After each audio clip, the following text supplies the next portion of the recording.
culprit has been given a berth in the Mamata Banerjee cabinet. এক আইন অনুযায়ী প্রয়োজনীয় যথাযথ নির্বাহী তদন্ত এক্সিকিউটিভ ইনকোয়ারি হয়েছিল বলে কমিশন মনে করে না। সবচেয়ে বড় যিনি সাক্ষী হিসেবে নিজেকে দাবি করেন প্রাক্তন মুখ্যমন্ত্রী মমতা বন্দ্যোপাধ্যায়কে কমিশন ডাকার প্রয়োজন মনে করেনি। হয়তো আলাদা করে বলে দিয়েছিলেন যে আমাকে ডাকবেন না। সবচেয়ে বড় যিনি সাক্ষী হিসেবে নিজেকে দাবি করেন প্রাক্তন মুখ্যমন্ত্রী মমতা বন্দ্যোপাধ্যায়কে কমিশন ডাকার প্রয়োজন মনে করেনি। হয়তো আলাদা করে বলে দিয়েছিলেন যে আমাকে ডাকবেন না। কমিশন অনেক আগে রিপোর্ট দিয়েছে। নিয়ম হলো কমিশনের রিপোর্ট পাওয়ার পরে মন্ত্রিসভাকে জ্ঞাত করে সেটা বিধানসভাতে টেবিল করা যায়, অথবা বিধানসভা না চললে জনসমক্ষে আনা যায়। যেহেতু বিধানসভা চলছে তাই আমি অন্য কোনো প্ল্যাটফর্ম থেকে এটা করতে পারি না। বিধানসভা আমাদের কাছে মন্দির, গণতন্ত্রের সবচেয়ে বড় মন্দির। সেই বিধানসভাতে আমি এটা সচিব মহোদয়কে দিয়ে দিলাম আপনার অনুমতি নিয়ে। সেখান থেকে যারা চাইবেন অপারেটিং পার্ট চিঠি করলে ফটোকপি পেয়ে যাবেন, যা নিয়ম রয়েছে। বিচারপতি Sushanta Kumar Chatterjee commission of inquiry, স্বরাষ্ট্র রাজনৈতিক দপ্তরের বিজ্ঞপ্তি নম্বর 6256 P/44/12/11 তারিখ 4/11/2011 রাজ্য সরকার কর্তৃক গঠিত 1993 সালের 21শে জুলাই মহাকরণ অভিযানের তদন্ত। কমিশনের পর্যবেক্ষণ সুপারিশে পরে আসার আগে এই কমিশন কাদের কাদের ডেকেছিল? মোট 44 জনকে ডেকেছিল। এর মধ্যে উল্লেখযোগ্য কয়েকটি নাম আমি আপনাদের কাছে রাখছি। 1 নম্বর, লেট বুদ্ধদেব ভট্টাচার্য, প্রাক্তন মুখ্যমন্ত্রী প্রয়াত। Shri N Krishnamurthy, chief secretary দিদেন। শ্রী মনীষ গুপ্ত, হোম সেক্রেটারি দিদেন। Tusharkanti Talukdar, commissioner of police, সব ওই সময়ের। Shri Kanwaljit Singh, joint commissioner of police. Rajkamal Johri, joint commissioner police. Shri Dinesh Chandra Bajpai, additional CP. Shri Prabir Kumar Das, ex OC Hastings.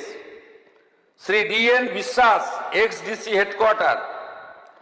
Shri Siddhartha Roy, ex DC CD. Shri DK Ghoshal, ex sergeant. Shri Kiriti Sengupta, x DC SB. Shri Biman Bose, left ফ্রন্টের যিনি চেয়ারম্যান ছিলেন, সম্ভবত সেই সময় CPIM এর সম্পাদক ছিলেন। শ্রী সোমেন্দ্রনাথ মিত্র, শ্রী প্রদীপ ভট্টাচার্য, শ্রী মঞ্জু কুমার মজুমদার, শ্রী প্রভাস ঘোষ, শ্রী বিশ্বনাথ চৌধুরী, শ্রী সরল দেব, শ্রী কিরণময় নন্দ, শ্রী তপন সিকদার, ডক্টর ওমর আলী, শোভনদেব চট্টোপাধ্যায়, পঙ্কজ ব্যানার্জি, মদন মিত্র, সৌগত রায়, রুমা মুখার্জি, রীতা মুখার্জি, অনিন্দ জানা, রাজীব বসু, শুভম দত্ত, অমিত ধর ইত্যাদি মোট 44 জন।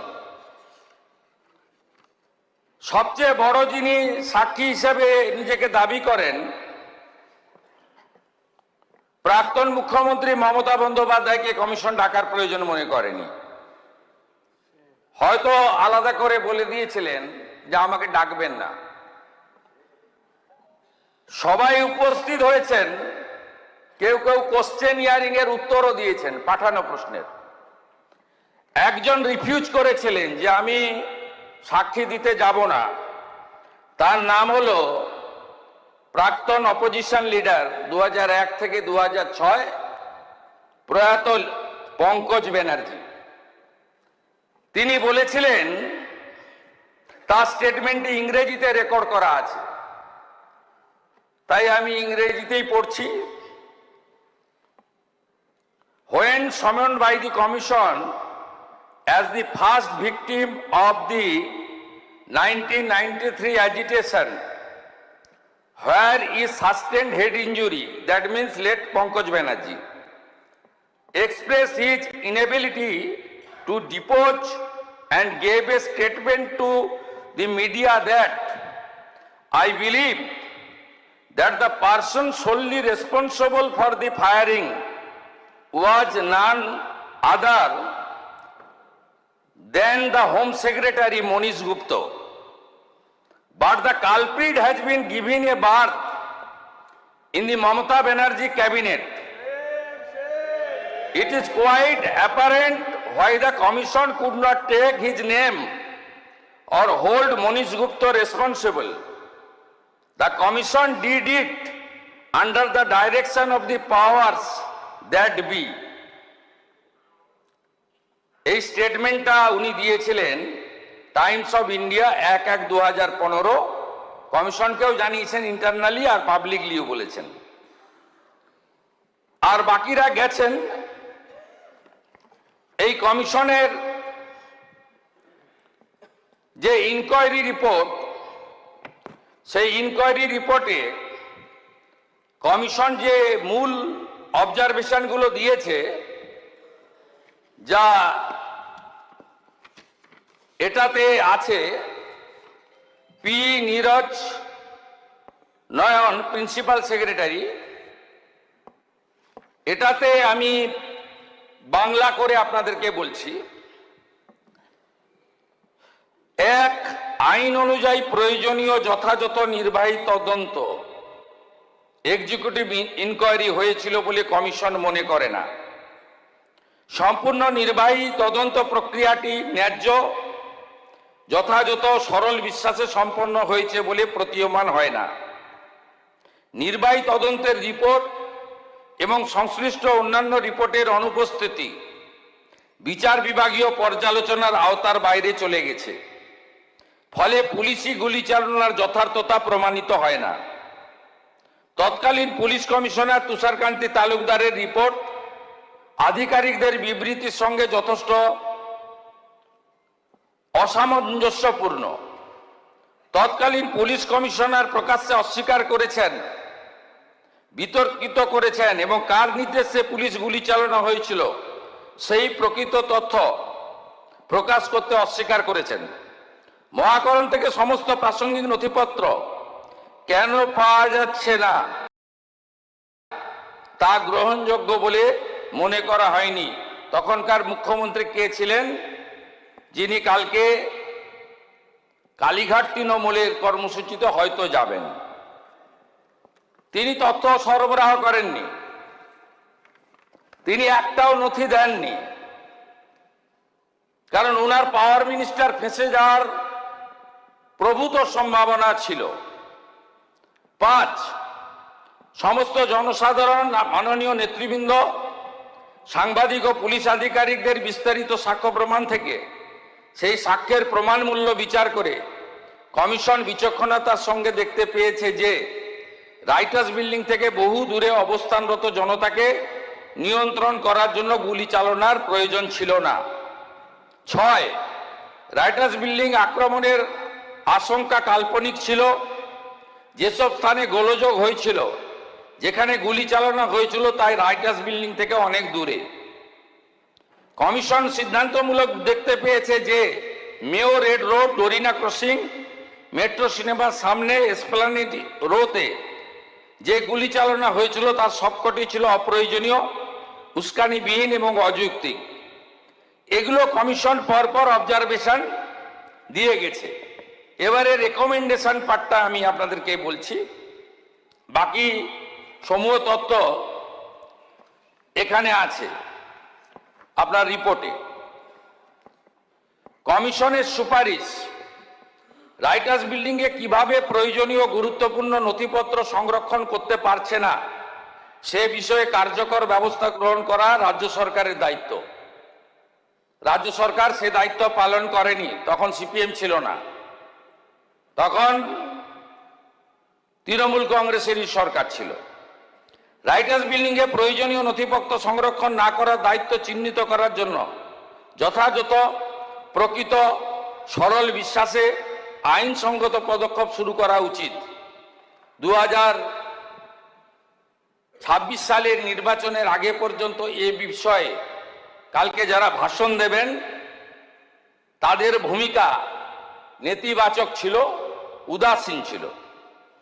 ভবিষ্যতে অনুরূপ দুর্ঘটনা এড়াতে রাইটার্স বিল্ডিং এ অবস্থিত রাজ্য সরকারের সদর দপ্তরে ও লালবাজারে পুলিশ দপ্তরে নথিপত্র হারিয়ে যাওয়ার কারণ সম্পর্কে যথাযথ তদন্ত করা উচিত। এক্ষেত্রেও আপনারা আপনাদের দায়িত্ব পালন করেননি। যে সমস্ত ভুক্তভোগী মারা গেছেন, যে সমস্ত ভুক্তভোগী আহত হয়েছেন, তারা ক্ষতিপূরণ পাওয়ার যোগ্য, কারণ তারা একটি আন্দোলনে অংশগ্রহণ করার জন্য কষ্ট ভোগ করেছেন। মৃত ভুক্তভোগীদের শহীদ হিসেবে গণ্য করা উচিত এবং এদেরকে শহীদ হিসেবে গণ্য করার রেকমেন্ডেশন করেছেন। কমিশন যে 12 জনকে পোস্টমর্টমের পরে চিহ্নিত করা হয়েছে তাদের পরিবার, তাদের প্রত্যেককে 25 লক্ষ করে টাকা আর আহতদের 5 লক্ষ করে টাকা দেওয়ার সুপারিশ করছে। কি করেছেন আপনারা? আপনারা মৃতদের দিয়েছেন 2 লক্ষ করে টাকা আর আহতদের দিয়েছেন 15,000 করে টাকা। লজ্জা লাগে না?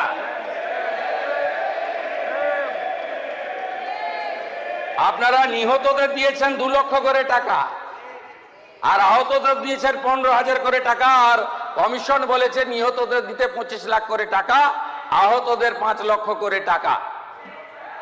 এরপরেও আপনারা এইসব করেন। আমি এই রিপোর্ট পেশ করে আহত এবং ক্ষতিগ্রস্ত পরিবারকে বলবো, আপনারা যদি ফ্রেশ এফআইআর করতে চান সে সুযোগ বর্তমান সরকার দেবে।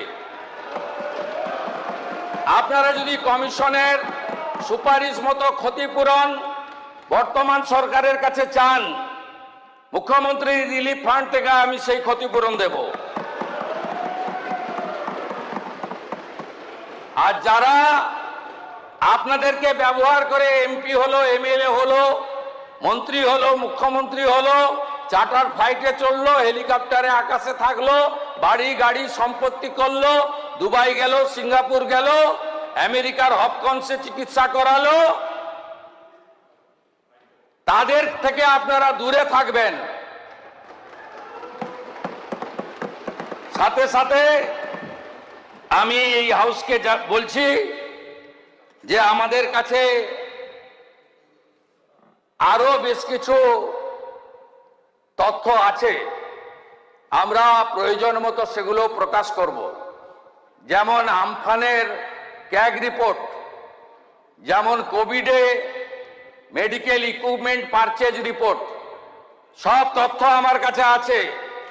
তথ্য আমি বের করেছি, পাবলিক ডোমেনে আসা উচিত, বিধানসভার টেবিলে আসা উচিত, এবং আপনারা যা যা ধ্বংস এখানে করে গেছেন এটা পশ্চিমবঙ্গের লোককে জানানোর দায়িত্ব আমাদের সকলের। আমরা সে কাজটা করব এবং আমি আরেকবার 21শে জুলাই আন্দোলনে যারা দেহ রেখেছেন, মারা গেছেন, তাদের বিদেহী আত্মাকে প্রণাম করে, আহতদের প্রতি সমবেদনা জ্ঞাপন করে, আর দোষী খুনি তাদের বিরুদ্ধে ব্যবস্থা নেওয়ার জন্য আপনাদের আবেদনকে মর্যাদা দেওয়ার অঙ্গীকার করে আমার কথা শেষ করলাম।